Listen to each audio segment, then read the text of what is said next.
أل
আলহামদুলিল্লাহ।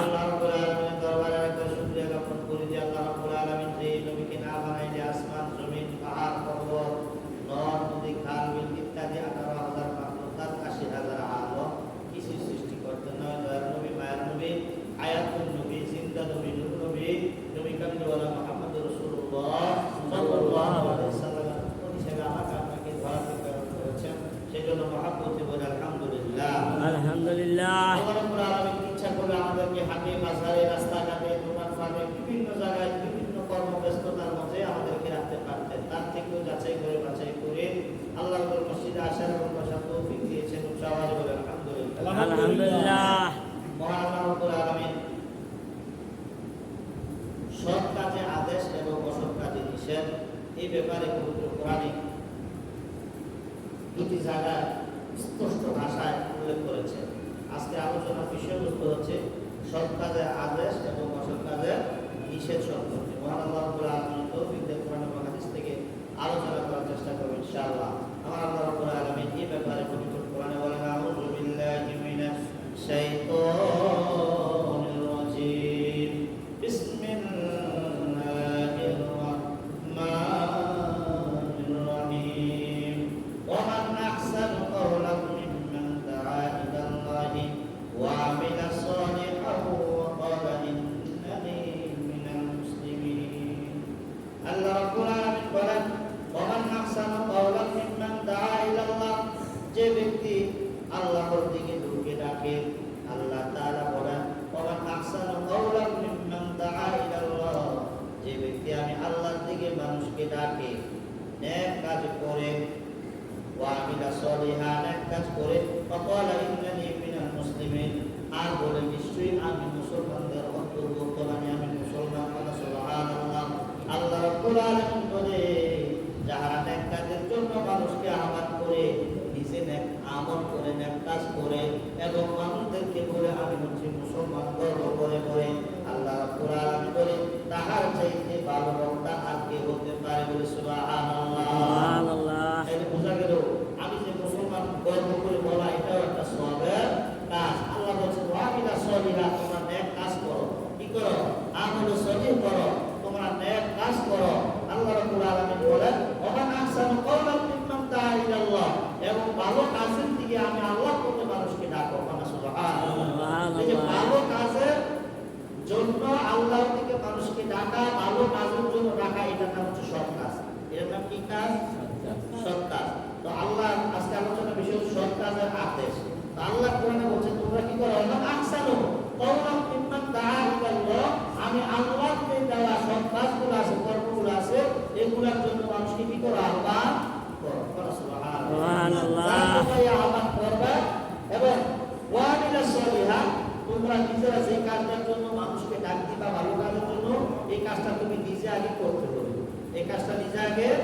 করতে হবে। একজন নামাজি ব্যক্তি যদি আরেকজনের ডাকে, নামাজের সময় আমি নামাজে পড়াবে আয়, তাইলে আইবো। আর তে নামাজ পড়ে না, দোয়া করবে, দেরিটা নেই, ব্যাগের উপর ব্যাগ তুললা, মনে করে আড্ডা দিতেছে, বড় চিন্তা করতেছে, কি করে গেতেছে, ভাই আসা দিচ্ছে নামাজুল্লাহ, যাই উনি কেউ। একবার দুইবার করে মামুনি যান না আমার কথা। আল্লাহ বলেছে যে আগে ওয়ামিলা সলিহা, তুমি সৎ কাজ করো, তারপরে কি করো? ওমান দাআ ইলাল্লাহ ওমান আহসানা কওলান মিম্মা, তোমরা কি করো? তারপরে গিয়ে সৎ কাজের আদেশ করো। তারপরে বলছেন ওয়াকালা ইন্নানি, তারা যেন কি করে? মিনাল মুসলিমিন, তারা তো মানুষকে উঠে বলে যে আমি মুসলমান, আমি একজন কি মুসলমান। তারা তার থেকে ভালো বক্তা, তার থেকে ভালো বলতেওয়ালা, তার থেকে সৎ কাজে আদেশ করা, এর চেয়ে আর বেশি কেউ হতে পারে না। তাহলে সৎ কাজে আদেশ করতে হলে আগে নিজে সৎ হইতে হবে। আমি নিজে এই আয়াতটার ব্যাখ্যা আমরা বুঝলাম যে সৎ কাজে যদি আদেশ করব, কিন্তু নিজে আগে সৎ হতে হবে। যে আমলের জন্য মানুষকে আহ্বান করবো, সেই আমলটা আমার ভিতরে আগে থাকতে হবে। তাহলে ওই আমলের তাসির মানে আমি একটা কথা বললাম, মানুষ শুনলো, আপনি একটা কথা বললেন, মানুষ শুনলো, এটা কেমন হচ্ছে তাসির। তাইলে আমরা সৎ কাজের আদেশ, সৎ কাজের আদেশ সম্পর্কে জানলাম। আল্লাহ রাব্বুল আলামিন কোরআন আয়াতে বলেন, লাকাদ কানা লাকুম ফি রাসূলিল্লাহি উসওয়াতুন হাসানাহ। সুবহানাল্লাহ। আল্লাহ নবী বলেন, তোমাদের মধ্যে কে আছো উত্তম চরিত্রের, উত্তম আদর্শের অধিকারী? কেউ নাই। একমাত্র উত্তম চরিত্র, উত্তম আদর্শের অধিকারী হচ্ছে আমার রাসূল আকরাম সাল্লাল্লাহু আলাইহি ওয়াসাল্লাম। বলেন না সুবহানাল্লাহ। আমার নবী পাক সাল্লাল্লাহু আলাইহি ওয়াসাল্লামের আদর্শ সর্বোত্তম আদর্শ। তোমরা যদি সৎ ব্যক্তি হতে চাও, তাহলে উত্তম আদর্শ অনুসরণ করো। আমার হাবিবে মুস্তাফা যা করতে বলেছে তোমরা করো, যা নিষেধ করতে বলেছে তারপর তোমরা তা বর্জন করো। তাহলেই তোমরা ওই সৎ কাজের আদেশ, অসৎ কাজের নিষেধের মধ্যে তোমরা পড়ে যাইবা। আল্লাহ নবী রাহমাতাল লিল আলামিন নবী তিনি বলেন, ও সাহাবীরা, ও দুনিয়ার মানুষ, উম্মতে মুহাম্মদীরা রে, মনে করো সৎ কাজে আদেশ করা এমন একটা বিষয়, মনে করলাম যে তুমি একটা নামাজি, তুমি একটা ভালো লোক, আর সবাই জাহান্নামে যাক। আমি তো আল্লাহ আল্লাহ করি, আমি তো নামাজ পড়ি, আমি তো রোজা রাখি, আমি তো হজ করে এসেছি, আমি তো তাসবিহ তাহলিল করি, আমি তো জিকির আজকার করি, এটা মনে করো। ইয়া রাসূলুল্লাহ, আপনারা তো এটাই মনে করবেন না। তুমি বাঁচো, তোমার আহলে আওলাদকে বাঁচাও। সুবহানাল্লাহ। তুমি বাঁচো, তোমার আহলে আওলাদকে বাঁচাও। শুধু তুমি নামাজি, বউ নামাজ পড়ে না, তুমি নামাজি, ছেলে নামাজ পড়ে না, তুমি নামাজি, তুমি হাদিসা, তোমার ছেলের বউ নামাজ পড়ে না, ঘরের বিবি নামাজ পড়ে না, কিন্তু বেনমাজি রান্না রান্না খাইতে আছে না? 40 দিন আমল করবা, কয়দিন আমল করবা? না কয়দিনের? একবেলা খাইলে যদি 40 দিনে আমল না হয়, বেনমাজি রান্না খানা একবেলা খাইলে যদি 40 দিনে আমল বরবাদ হয়ে যায়, তাহলে কত হাজার অক্ট খানা আমরা খাইতেছি, ঠিক না? এরকম না বিষয়টা? তাহলে আমল নিয়ে কি জানতে যাওয়া সম্ভব হইল? আমল করে আমল সব খানার ভিতরে গেছে না। আল্লাহ রাব্বুল আলামিন বলেন, লাকাদ কানা লাকুম ফি রাসূলিল্লাহি উসওয়াতুন হাসানাহ, তোমাদের মধ্যে উত্তম আদর্শ, উত্তম চরিত্র হচ্ছে নবী পাক সাল্লাল্লাহু আলাইহি ওয়াসাল্লামের আদর্শ। নবী পাক সাল্লাল্লাহু আলাইহি ওয়াসাল্লামের চরিত্র বলেন না সুবহানাল্লাহ। সুবহানাল্লাহ। হযরত আয়েশা সিদ্দিকা রাদিয়াল্লাহু তাআলা আনহাকে একজন সাহাবী আসলেন, এসে বললেন, ও আয়েশা সিদ্দিকা, এখন তো নবী পাক সাল্লাল্লাহু আলাইহি ওয়াসাল্লাম নাই, আচ্ছা বলেন তো নবী মুহাম্মদুর রাসূলুল্লাহ সাল্লাল্লাহু আলাইহি ওয়াসাল্লামের জীবন বৃত্তান্ত যদি একটু বলতেন, নবী সাল্লাল্লাহু আলাইহি ওয়াসাল্লামের আদর্শ সম্পর্কে যদি একটু বলতেন, নবী সাল্লাল্লাহু আলাইহি ওয়াসাল্লামের নীতি কথা সম্পর্কে যদি একটু বলতেন, নবী সাল্লাল্লাহু আলাইহি ওয়াসাল্লাম কেমন সৎ কাজ আদেশ করতেন, অসৎ কাজে নিষেধ করতেন, এই বিষয়টা যদি একটু বলতেন, তাহলে আমরা উপকৃত হইতাম। তারা ছিল নতুন মুসলমান, নবমুসলমান, নবমুসলিম। এরকম যখন প্রশ্ন করলেন হযরত আয়েশা সিদ্দিকা রাদিয়াল্লাহু তাআলা, তিনি বললেন, নবীজির নীতি নৈতিক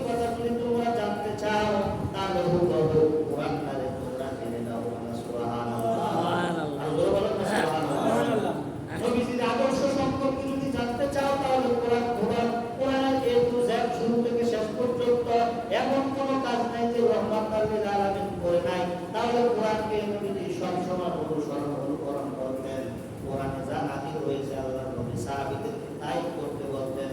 তারা কোরআন বিরোধী কোনো কাজ করবে না, তাহলে তোমার নীতি নৈতিকতা আদর্শ এবং সত্তা তোমাদের এটার বিপরীত তোমরা পেয়ে যাবে। সুবহানাল্লাহ। আদর্শ আছে বলে হ্যাঁ আছে বলে কি ওলামার রহমতের নবী হায়াতুল নবী জিন্দা নবী যে হাদিসে মুবারাকাগুলো রেখে গিয়েছেন, তিনার জবানের কথা হচ্ছে হাদিসে মুবারাকা, যেই কাজগুলো করলে তুমি জান্নাতে যাইবা, তোমার আওলাদ আল্লাহ পরিবার পরিজন জান্নাতে যাইবো, যেই কাজগুলো করলে তোমার সমাজবাসী নিয়ে তুমি জান্নাতে যাইতে পারবা, এগুলা জানতে হলে অবশ্যই কোরআনের ব্যাখ্যা বিশ্লেষণ জানতে হলে হাদিসে মুবারাকার মধ্যে তালাশ করতে হবে। বলে সুবহানাল্লাহ।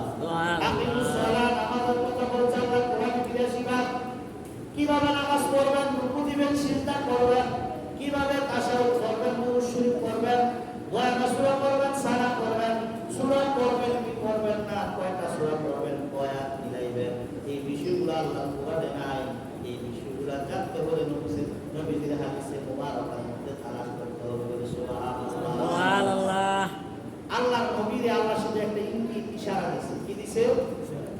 আকিমুস সালাত, নামাজ কায়েম করো, এর বিষয়ে কিছু বলে নাই। কিভাবে নামাজ পড়বো এটা শিক্ষা দিয়েছেন কে? মুহাম্মদুর রাসূলুল্লাহ সাল্লাল্লাহু আলাইহি ওয়াসাল্লাম। তাইলে আল্লাহ যে বলছেন লাকাদ কানা লাকুম ফি দেখেন, আল্লাহর নবী বলে তোমরা কোরআন অনুসরণ করো। কি অনুসরণ করো? কোরআন। আল্লাহ বলে ওয়া মান ইউশাকিকির রাসূলা মিন বা'দিহি মা তাবায়্যানা লাহুল হুদা ওয়া ইয়াত্তাবি গায়রা সাবিলিল মুমিনিনা নুওয়াল্লিহি মা তাওয়াল্লা ওয়া নুসলিহি জাহান্নাম। বলেন না সুবহানাল্লাহ। আল্লাহ বলে ওয়া মান ইউশাকিকির রাসূলা, তোমরা অনুসরণ করবা, ফলো করবা আমার রাসূলকে। সুবহানাল্লাহ। আল্লাহর হাবিব বলে তোমরা অনুসরণ করবা কি? কোরআন। আর এই কোরআনের ভিতরে আল্লাহ লিখে দিয়েছে কি? ওয়া মান ইউশাকিকির রাসূলা মিন বা'দিহি মা তাবায়্যানা, আমি নবীর কাছে রাসূলের কাছে যা দিয়েছি তোমরা তা গ্রহণ করবা, রাসূলকে অনুসরণ করবা। কার কথা? আল্লাহর কথা। কার কথা? আল্লাহর কথা। নবীজি কি সৎ ছিল না অসৎ ছিল? নিঃসন্দেহে সৎ ছিল, ঠিক না? নবীজি সৎ থাকার কারণে, যেহেতু নবীজি সৎ, নবীর উম্মতি মুহাম্মদি হতে হবে সৎ, তাহলে আমরা জান্নাতি। তাহলে আমরা কি? জান্নাতি।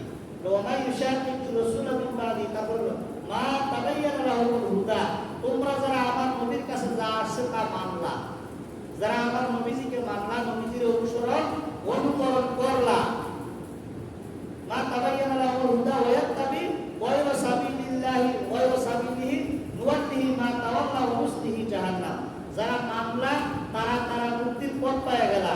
আর যারা নবীকে পাইলা, নবীর পথ পাইলা, কোরআন পাইলা, হাদিস পাইলা, কিন্তু ওই নবীকে অনুকরণ করলা না, ওই নবীরে তোয়াক্কা করলা না, তাহলে মা তাওয়াল্লা ওয়া নুসলিহি জাহান্নাম, তোমরা নিঃসন্দেহে আমি আল্লাহ তোমাদেরকে জাহান্নামের তলদেশে নিক্ষেপ করব। বলি নাউযুবিল্লাহ। জাহান্নামের কোন দেশে? তলদেশে। ওয়া নুসলিহি জাহান্নাম। আল্লাহ তাআলা ওয়াসাআত মাসিরা, ওয়াসাআত জোরে বলো, ওয়াসাআত মাসিরা। এই ওয়াসাআত মাসিরা এমন এক জাহান্নাম যেটার তলদেশে আর কোনো কিছু নাই। একবারে কি? একেবারে তলদেশ, এর নিচে আর কি কিছু নাই। তাহলে এত এই যে জাহান্নামের যে বিষয়টা, এত তলদেশে জাহান্নামে থাকা সম্ভব হবে? তলদেশে জাহান্নামে থাকা সম্ভব হবে না। আগুন উপরে যতটা তাপ না দেয় তার চেয়ে বেশি তাপ কোথায় দেয়? নিচে থাকে, কারণ নিচ থেকে আগুনটা উৎপন্ন হয়। তাহলে জাহান্নামের তলদেশ মানে হলো একেবারে কোথায়? নিচে। একেবারে নিচে মানে একদম জাহান্নামের তলদেশে। এত তলদেশ, যেই তলদেশে জাহান্নামের একদম কোথায়? একদম নিচে, যেখান থেকে আগুন উৎপন্ন হয়। ওখানে আগুনের তাপ বেশি না উপরে আগুনের তাপ বেশি? নিঃসন্দেহে নিচে, কারণ নিচ থেকে তো আগুনটা মাত্র কি হয়? উৎপন্ন হয়। উপরের আগুন লাল, উপরের আগুন কি? লাল। তারপরে নিচের আগুন হয় নীল, তার নিচের আগুন কি হয়? নীল আগুনের তাপ বেশি, নীল আগুনের তাপ বেশি, লাল আগুনের তাপ কম, লাল আগুনের তাপ কম। তাইলে এই নীল আগুনের তলে যখন আমাকে আপনাকে দেওয়া হবে, সেকেন্ডের মধ্যে আমাদের শরীর কি হবে? কত বিক্ষত হয়ে যাবে। গত কিছুদিন আগে চট্টগ্রামে একটা বাস এবং ট্রাক এবং সিএনজির একটা মুখোমুখি সংঘর্ষ হওয়ার কারণে, তো মুখোমুখি যখন সংঘর্ষ হয়েছে, ওই ট্রাকের সাথে বাড়ি মারার সাথে সাথে সিএনজির যে চালক ছিল ওই সামনে দিয়ে আইসে দিয়ে আটকে গেছে। সামনাটা বলতে এসে সিএনজির কি ওই যে ড্রাইভারের সাথে একটু আটকে, ড্রাইভার আর বাড়িতে পারছে না, প্যাসেঞ্জার যারা ছিল বাড়ি গেছে, ড্রাইভার আর বাড়িতে পারে নাই। ওই সিলিন্ডারটা যে সিএনজি যে সিলিন্ডার ছিল না, গ্যাসের ছিল না সিএনজি, এই সিলিন্ডারটা বিস্ফোরণ হয়েছে। বাড়ি খেয়ে তো অনেকখানি গেছে, তো তাই বসা গেছে রাস্তাতে আপনার ওই যে পাথরে পাথরে বসা গেছে, কি আগুন করে না, ওই যখন বসার আগুনটা লাগছে আবার সিলিন্ডার ফাইটে গেছে, গ্যাস নষ্ট হইয়া ওই সিএনজিটার নাইট রোডের মধ্যে কি হয়েছে, রোড জাল মানে আগুন লেগে গেছে সিএনজির মধ্যে। তো সবাই বাড়িতে গেল, ড্রাইভারটা বাড়িতে পারে নাই। ড্রাইভারটা কি তখনও জীবিত ছিল না, মৃত ছিল? জীবিত ছিল। যখন আগুনটা এমনভাবে লাগছে, লাগার কারণে ড্রাইভারটা তো আর বাড়িতে পারে নাই। এই যে আগুনটা অনেক বেশি, এই আশেপাশে সবাই দাঁড়ায় ছিল, কিন্তু আগুন এত বেশি যে কাছে কেউ যাইতে পারছে না। সবার চোখের সামনে ওই ব্যক্তিটা কি করছে, মৃত্যুবরণ করছে। জীবিত মানুষটা পুরিয়া সবার সামনে কি হয়েছে, মৃত্যুবরণ করছে। কত সে যে মারা গেল, কষ্ট হয়ে করছে না? কষ্ট হয়ে করছে। তো যারা দেখছে বাংলাদেশে এমন কোনো মিডিয়া নাই যে তাদের চোখের পানি ঢালাইছে, এই বিশ্বনাথ যখন ভিডিও করছে বা দেখছে, সবাই কান্না করছে, কিন্তু কোনো কিছু করার কোনো ক্ষমতা তার ছিল না। আমি আর আপনি যখন জাহান্নামে যাব, আমার আহলে আওলাদ পরিবার পরিবার দেখবো, বা ধরেন এই কবরে, ধরেন আমার কবরে জাহান্নামের হাতে দাওয়ার কোনো যত আছে, আমার পাশে আরেকজনের কবর দিছে, পাশের কবরের লোকে আমার যে কি অবস্থা হইতেছে সে দেখবে। সুবহানাল্লাহ বলেন। সুবহানাল্লাহ। আপনার কবরে জান্নাতে হাওয়া বাতাস বলতেছে, পাশে আরেকটা লোক কবরস্থ আছে, সে দেখে যে তার কবরে যে আরামায় আসতে আছে। তাহলে সুবহানাল্লাহ। সুবহানাল্লাহ। সুবহানাল্লাহ। আসল নামেও হাজার হাজার লক্ষ লক্ষ মানুষ যখন হবে, একজন আরেকজনের বিষয়গুলো কি করবে, দেখবে। একজন আরেকজনের বিষয়গুলো কি করবে, দেখবে। একজন আরেকজনের বিষয়গুলো দেখবে। এখন এই যে বিষয়গুলো দেখবে, সব লোক হইলে আমি জান্নাতি, আরেকজন লোক দেখবো যে আমি জান্নাতি। অসৎ লোক হইলে আমি জাহান্নামী, অন্যান্য লোকেরাও দেখবে যে আমি জাহান্নামের আগুনে জ্বলতেছি। তাইলে এই যে আত্মীয় স্বজন, ছেলে মেয়ে, পরিবার পরিজনরা দেখবো, এটা কি লজ্জার বিষয় না? আজকে না মনে করেন যে আমি একটা গুনাহ করছি, আমার ফোলা জানে না, বউ জানে না, মা জানে না, বাবা জানে, ঠিক না? কথা বলা ঠিক নেই। পৃথিবীর কেউ জানবো না যে আমি গুনাহটা করছি, আমি বেড়া, আরে বাবা আমি যত ধরনের ওয়াজ তসবিহ করি, কিন্তু আমার কোনো খবরটা আমি জানি। মনে মনে কইলাম যে আমি না জানি, আর কেউ জানে না, কিন্তু আর কেউ জানেনি। তিনটা লোক জানে, আরো কটা লোক জানে? কটা লোক জানে? তিনজন জানে। এক, দুই কাঁধে দুই ফেরেশতা, দুই আল্লাহ তাআলা, তিন রহমাতুল লিল আলামিন। কষ্ট পায় যে আমার উম্মতরে আমি কি শিক্ষা দিলাম আর তারা করতেছে কি। কথা বলছে? এই জিনিসটা একটু খেয়াল রাখবেন যে আমি ছাড়াও আর তিনজন ব্যক্তি করতে জানতেছে, বুঝতেছে, দেখতেছে। এই জিনিসটা খেয়াল রেখে আমরা সৎ কাজে আদেশ করবো, অসৎ কাজে। এখন আল্লাহ নবী রহমাতুল লিল আলামিন বলেন, সৎ কাজে আদেশ করলে ভালো কাজে, কিন্তু অসৎ কাজে নিষেধ কিভাবে করবা? আল্লাহ নবী বললেন, তোমার সামনে যদি অন্য কোনো শরীয়ত বিরোধী হোক, শরীয়ত বিরোধী অথবা অন্য কোনো কাজ যেটা করলে গোনা হবে, এরকম কোনো কাজ যদি কেউ করে, তাহলে সর্বপ্রথম তুমি তারে বাধা দিবা, হাতে সামনে যাইবা, দেখো এই কাজটা তুই করতাম কিনা, শেষ, এমনই শেষ, আর কোনো কথা নাই। যদি এটা না পারো, বাধা দিতে না পারো, তাহলে মুখে যে সাধারণ স্বাভাবিক ভাষায় তাহলে যে বলবা যে ভাই আপনি যে কাজটা করেন আসলে ঠিক করতেছেন না, দয়া করে আপনি যদি মনটা চায়, আমরা কষ্ট করে হইলেও কিন্তু কি করবেন, কষ্ট করে হইলেও আপনি কিন্তু কি করেন, কষ্ট করে হইলেও আপনি এই কাজটা বন্ধ দেন। তারপরে যদি এইটাও আপনি করার ক্ষমতা, যদি এইটাও দেখা গেছে কি আপনার লোকে তার ফিকশন তৈরি হয়ে দেবো, তাহলে মনে মনে তারে ঘৃণা করবেন, মনে মনে তারা কি করবেন, ইমানের তৃতীয় নম্বর স্টেপ। তো আল্লাহ নবী বলছেন যে মনে মনে ঘৃণা করা না, এটা হলো ইমানের একবারে সর্বনিম্ন স্তরের একটা ইমান। সর্বনিম্ন স্তরের ইমানকে ব্যস্ত করা সম্ভব, ইমান লাগবে একদম তাজা, সাহাবীদের মতো ইমান লাগবে, তাইলে ব্যস্ত দেওয়া সম্ভব হবে। তো আল্লাহ নবী বলেন সাহাবীরা রে, তোমরা কি ধরো জাহাজ দিয়ে, তো পানির জাহাজ দিয়ে, জাহাজ হলো 5 তালা, এখন 5ম তালা হইল কি একটা কল বসানো। কত তালা কল বসানো? 5ম তালা। তো নিস্তালা থেকে শুরু করে চতুর্থ তলার লোকেরা পানি আনতে পানি খাইতে হলে যাইতে হবে কোথায়? ও ফাঁসতলা যাইতে হবে। আর ফাঁসতলার লোকেরা একটু বিএপি, তারা একটু মনে করেন গেলে ধমক দেয়, আমরা একটা পানি নিতে আসি করে মনে করে আমার লাগে এই সেই এরকম ধমক দেয়। তো নিস্তালার একটা লোক হাইয়া ধমক দেয়, মনে করেন আমার মধ্যে রাগিয়ে তো ইয়া ধমক আর না এই ধমকের দরকার নাই। তো একটা কোরআন বেশি কি রয়েছে ধরে না কি রয়েছে শেষ আলোচনা শেষ কি রয়েছে আজ কোরআন নবীজি এই বর্ণনা এইভাবে করছে। একটা কোরআন আপন হয়েছে লইয়া এবার নিস্তালা আছে আইয়া নতুনদের কোরআন কি কোরআন রয়েছে কি মারামারি করবনি ওই কোরআন আমি কইছি মারামারি করতাম না কি ও রাস্তাকে দেয়া হয় তার দরকার মানে আপনি গেলে একবার গেলে দুইবার এই এতবার আমাকে নিয়ে আমার তো রাস্তার কি কাজ পাঁচ নিস্তালা দিয়ে ওড়ে তার ভিতর নদী যে নদীর নিচে তো পানি আছে তার ভিতর ধরার ক্ষেত্রে হরু করে লাই আমার দ্বারা হাত লাগাবে নাকি তবে পুরো সবাই মিলে তার আত্মহত্যা করছে ফ্যামিলি ধরছে আর কষ্ট তুমি নদী এটা যদি হরু করে তোরা পানিটা কিন্তু আমরা রাস্তাটা না হলে কর্মজনী কর্মজিত কথা আমার থেকে কি হরু করা না তেতে আসি দুই ইচ্ছা তুই উঠতে ভাঙতে বসে কর আনে কত ওই দিন যদি তারা এই পঞ্চতলার লোকেরা দৌড়ে আইয়া যদি নিস্তালার তারা যদি তার আপনি কোরআনটা না করো তাহলে চতুর্থ হাসতালার যে লঞ্চ একজন মানুষ বাঁচতে নেবে যখন একজন মানুষ বাঁচতে নেবে একজন মানুষ বাঁচার কোনো সুযোগ ছিল না। যে তার হাতের থেকে কোরআনটা রয়ে গেছে গা তারা হাসতালা মানুষ সবাই কি করছে বাচ্চা গেছে ঠিক একটা পরিবারের মধ্যে সদস্য আছে 10 জন আপনি একে আল্লাহর ওলি আর সবই জাহান্নামী আপনার বাঁচার কোনো সুযোগ নাই। ওই যে তলে যে তুমি হরু করে ভাঙটা পুরো দোয়াছি কি জন্য বিপদ হবে এই জন্য বলছে তুমি বাঁচাও তোমার আল্লাহ আল্লাহ রে বাঁচাও নিজে নামাজ পড়ো আল্লাহ করো কিন্তু পরিবার